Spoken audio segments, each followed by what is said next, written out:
बोलिए सदगुरुदेव भगवान की जय। सर्वेद भैस प्रथम मंडल 10म अध्याय। जुग जुक्ति भास से जोगी हो निसास, निअक्षर उपलब्ध है सद्गुरु पर विश्वास। निअक्षर उपलब्ध है सद्गुरु पर विश्वास। सद्गुरु पर पूर्ण विश्वास रखने वाला विहंगम जोगी योग्य उपाय से प्राण को शांत एवं विलय कर परम अक्षर सार शब्द की प्राप्ति करता है। मनु व पवन के राहत में निअक्षर रहनाहि, दशा सुषमनातीत में वे विलीन जग नाही। दशा सुषमनातीत में वे विलीन जग नाही। मन और पवन के रहते निअक्षर की प्राप्ति नहीं होती। इनके विलीन हो जाने पर संसार माया के अभाव में सुषमानातीत अवस्था में निःशब्द परम अक्षर की प्राप्ति होती है। इंगला पिंगला और सुषमना ये तीनों नाड़ियाँ प्राकृतिक है। सुषमना ऊर्ध्व को जाकर अपने प्रदेश में मिल जाती है और जोगी इससे परे होकर अपने शुद्ध स्वरूप से परब्रह्म का साक्षात्कार और प्राप्ति करता है। शनै शनै भास में रहे निरंतर लाग, मन व पवन मंडली छूटे पहुँचे अनुभव जाग। मन व पवन मंडली छूटे पहुँचे अनुभव जाग। विहंगम योग्य शनै शनै अभ्यास में निरंतर नियम पूर्वक लगे रहने से मन और पवन का मंडल छूट जाता है और सहज योगी अपने चेतन अनुभव के प्रकट होने पर चेतन लोक को पहुँच जाता है। जिनि जीता मन पवन को योगिता को जान, और सर्व विडंबना धोखा कर्म पिछान। और सर्व विडंबना धोखा कर्म पिछान। जिसने मन और पवन को जीत लिया है उसी को जोगी जाने। इसके अभाव में उसके जितने भी व्यवहार कर्म है वे सर्व धोखा आडंबर है। इसलिए मन पवन को जीत कर ही जोगी पद प्राप्त होता है। नहीं देखो संसार को देखो परम अनूप, अंतर्दृष्टि प्रवेश करे स्थिर रह वही रूप।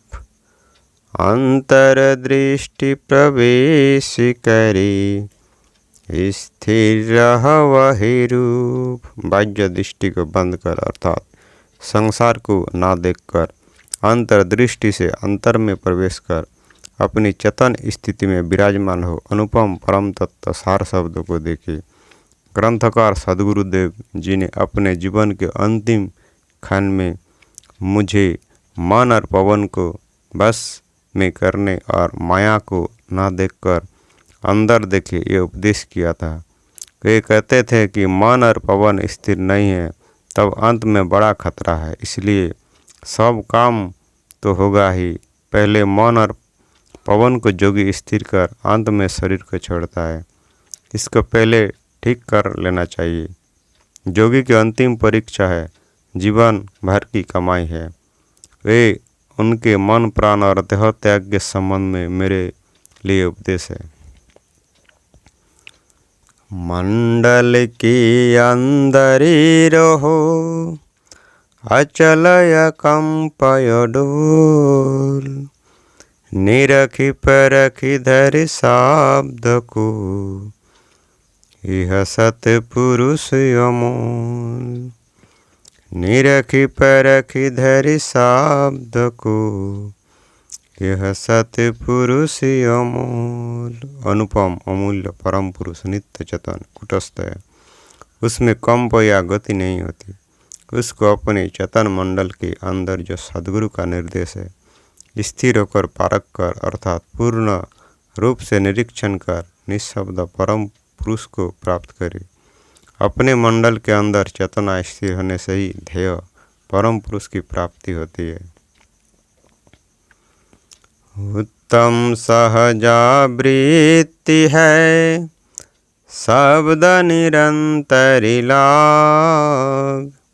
महल सूक्ष्म भी ना रहे, सुरति सुहागिनी जाग। महल सूक्ष्म भी ना रहे, सुरति सुहागिनी जाग। संत शुद्ध चेतन श्रोति की जागृत होने पर सहजावृत्ति से शब्दों में निरंतर लगे रहते हैं और चेतन मंडल के आनंद प्रभाव से समस्त आत्म मंडल एवं सारा देह संगत उसी शब्द प्रभाव में अनुरक्त अर्थात भीगा रहता है। यही शब्दानंद प्राप्त करने की उत्तम सहजावृत्ति है। सहजावृत्ति में सदैव चेतना अंतराकाश के अपने बैठक पर स्थिर रहती है। चक्षु बंद खुला रहे, इससे नहीं कोई काम। सम्य दृष्टि अंतरी रहे, सब विधि पूरन काम। सम्य दृष्टि अंतरी रहे, सब विधि पूरन काम। योगी की अंतर्दृष्टि जब पूर्ण शुद्ध रूप से दृढ़ और स्थिर रहती है, तब बाहर के चक्षु के बंद और खुला रहने से कोई संबंध नहीं रहता।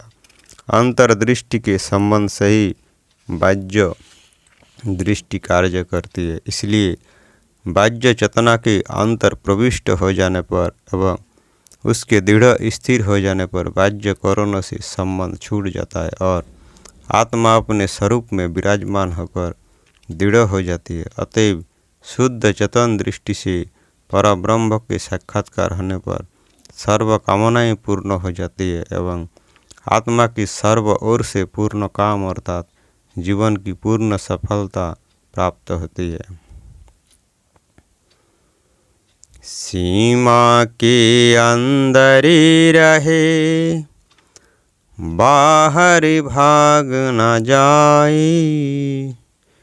निरति निराली निगम गम, मगन परम सुख पाए। निरति निराली निगम गम, मगन परम सुख पाए। विशुद्ध असंग निरति सद्गुरु निर्देश के अनुसार वेदोक्त मंडल में गमन कर उसमें निमग्न हो परम सुख को प्राप्त करती है। सीमा के बाहर श्रुति के चले जाने से ज्ञान की स्थिरता एवं आनंद की प्राप्ति नहीं होती। इसलिए शुद्ध चेतन श्रुति और अपने निरति मंडल विराजधाम में सदैव स्थिर रहती है। श्रुति के मंडल से बाहर जाने पर अपने स्थान पर आने में अत्यंत कठिनाई या शरीर का संबंध छूट जाने का भय रहता है। इस अवसर पर सद्गुरु शरण से चेतना अपने स्थान पर आ जाती है एवं कर्मश मन और प्राण के संबंध से शरीर इंद्रिय आदियों में चेतना प्रकट हो जाती है। ये अनुभूति का विषय है। एक बार इन पंक्तियों के भाष्यकार को ऐसी स्थिति प्राप्त हुई थी, परंतु सद्गुरु दया से कुछ कठिनाई के पश्चात आत्मचेष्टा प्रकृति प्रभाव को प्राप्त कर लिया। अंतर्दृष्टि संबंध है आत्मयरु सतनाम। अन्य प्रदेश अन्य वस्तु से है नहीं दूसरी काम। अन्य प्रदेश अन्य वस्तु से है नहीं दूसरी काम। जोगजन्य अंतर्दृष्टि से आत्मा और सार शब्द का संबंध है। अन्य प्रदेश और अन्य वस्तु से कोई काम नहीं है। सर्व छोड़कर आत्मा से एकमात्र संबंध जब सत्यनाम अर्थात सार शब्द का होता है, तब पूर्ण आनंद और वास्तविक सुख की प्राप्ति होती है। एक ध्येय, एक मार्ग और एक चेतन शक्ति जब एक रूप में तन्मय तदाकार हो जाती है, तब वास्तविक आनंद की प्राप्ति अर्थात जीवन के चरम लक्ष्य की प्राप्ति होती है। स्थिर है अभी देख लो कैसा अद्भुत रूप। दुख सुख को छूबे पे नहीं सहजानंद स्वरूप। दुख सुख को छूबे पे नहीं सहजानंद स्वरूप। शरीर मन प्राण तथा स्रोत के स्थिर होने पर परब्रह्म का अद्भुत स्वरूप दृष्टिगोचर होता है। सब तत्व को स्थिर हो जाने पर ग्रंथकार सदगुरु को प्रत्यक्ष अद्भुत स्वरूप का दर्शन हो रहा है, जिसको देखकर वे परमानंद में निमग्न हो जाते हैं और देखने का इस पद में निर्देश करते हैं। स्थिर हो जाने पर ही शब्द स्वरूप पर ब्रह्म का दर्शन होता है और मन का साथ छूट जाने पर आत्मा में दुख सुख का भाव नहीं होता। आत्मा परमानंद स्वरूप हो निमग्न हो जाती है। अतएव शरीर मन प्राण श्रुति और निरति के स्थिर होने पर निःशब्द अनिर्वाच्य परम पुरुष का दर्शन होता है। बोलिए सद्गुरुदेव भगवान की जय।